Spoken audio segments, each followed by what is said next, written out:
Perkenalkan, nama saya Rahmi Nurul Maulidi dari kelas 12 dari PS2. Di sini saya akan mempresentasikan beberapa materi dari mata pembelajaran bisnis online dan juga administrasi transaksi. Yang pertama ada materi e-commerce. Pengertian di e-commerce adalah proses pembelian maupun penjualan melalui media elektronik atau online. Berikutnya ada jenis-jenis dari e-commerce. Yang pertama e-commerce C2C atau customer to customer. Biasanya jenis e-commerce ini dilakukan antara konsumen dengan konsumen. Misalnya, konsumen dari suatu produsen akan menjual kembali produk tersebut kepada konsumen yang lainnya.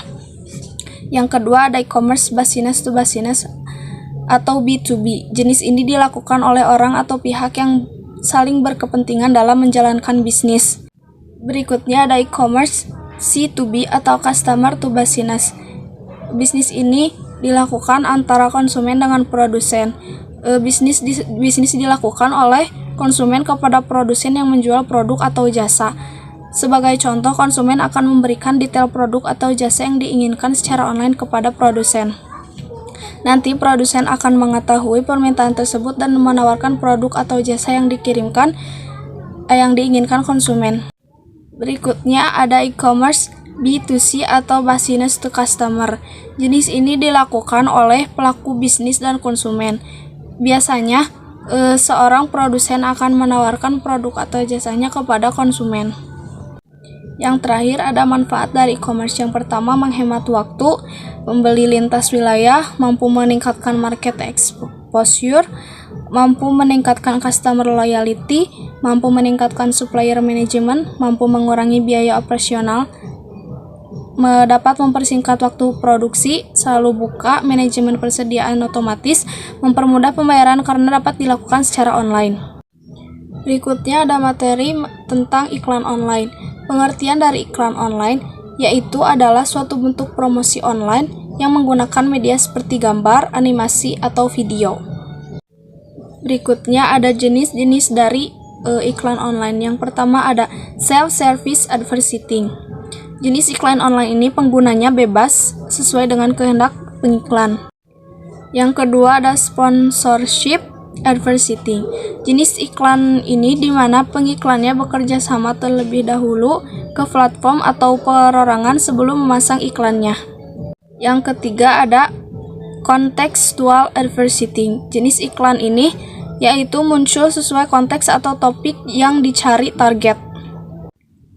Yang keempat ada search engine marketing. Cara kerja iklan ini adalah akan muncul bila kata kunci yang relevan diketikkan oleh pengguna, baik kata kunci produk, jasa, hingga nama bisnis. Yang kelima ada social media marketing. Social media marketing adalah iklan yang memanfaatkan media sosial sebagai platformnya. Contohnya seperti Facebook Ads dan Twitter Ads. Yang keenam ada email marketing. Email marketing adalah jenis iklan online yang promosinya dilakukan melalui email. Yang ketujuh ada in-text advertising. In-text advertising adalah iklan yang dipasang di dalam konten tertentu pada konten website. Yang terakhir ada video advertising. Video advertising adalah jenis iklan yang formatnya terbentuk atau berbentuk video. Yang terakhir ada manfaat dari iklan online, yaitu memudahkan kita untuk mempromosikan atau memperkenalkan produk, barang, atau jasa yang sedang kita jual. Berikutnya ada materi mengenai SOP kasir. Yang pertama ada kriteria kasir. Kasir harus mempunyai integritas yang tinggi. Yang kedua harus ramah dan murah senyum, tanggap, teliti, bertanggung jawab, dan antusias dan ceria dalam bekerja. Yang kedua ada SOP dari kasir.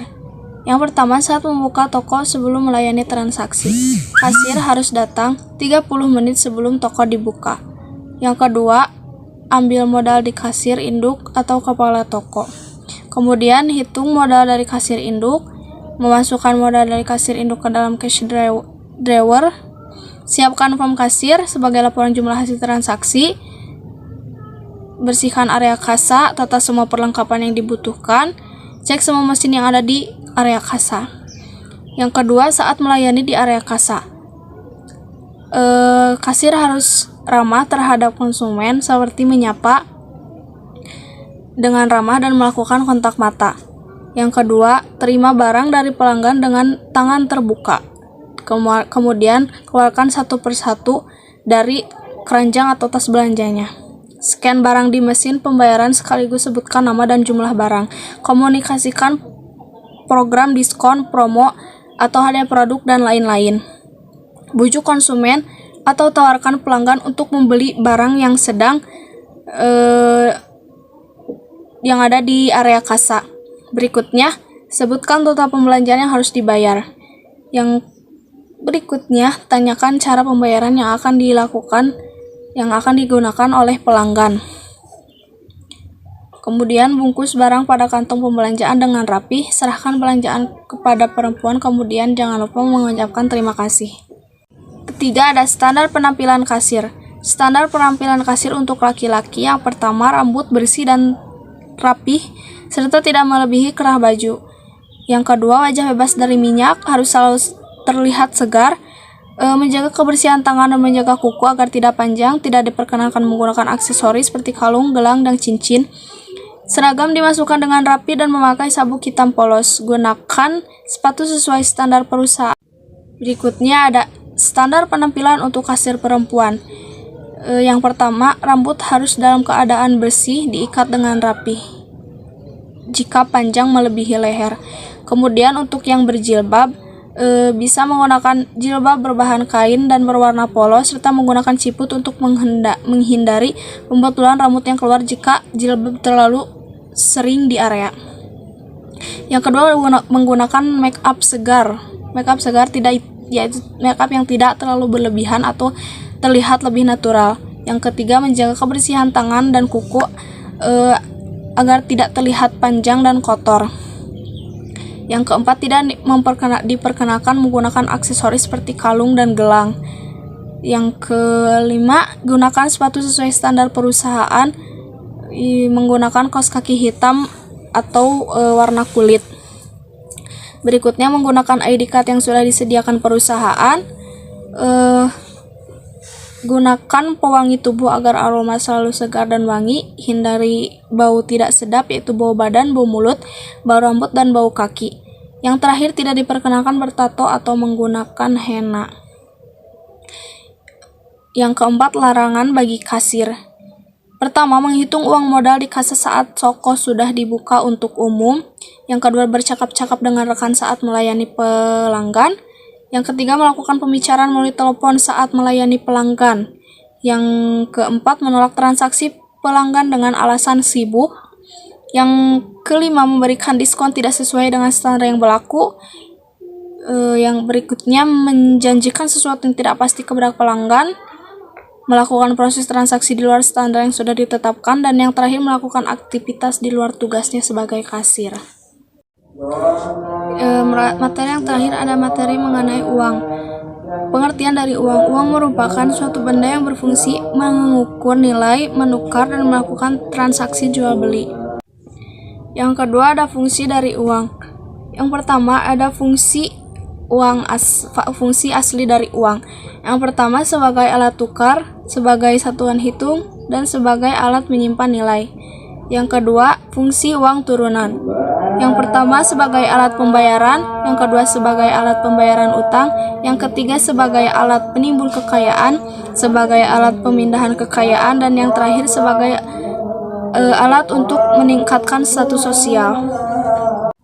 Berikutnya ada jenis uang. Jenis uang yang pertama, jenis berdasarkan nilai yang terkandung dalam bendanya.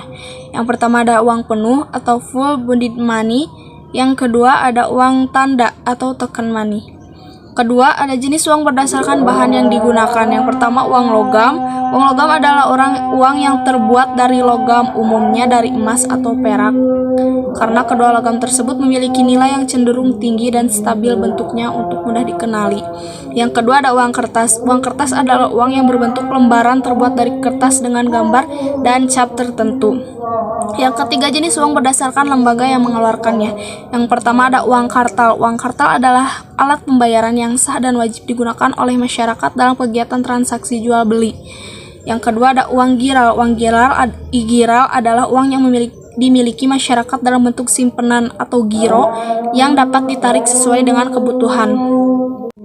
Cukup sekian yang dapat saya sampaikan. Mohon maaf atas segala kesalahannya. Terima kasih. Wassalamualaikum warahmatullahi wabarakatuh.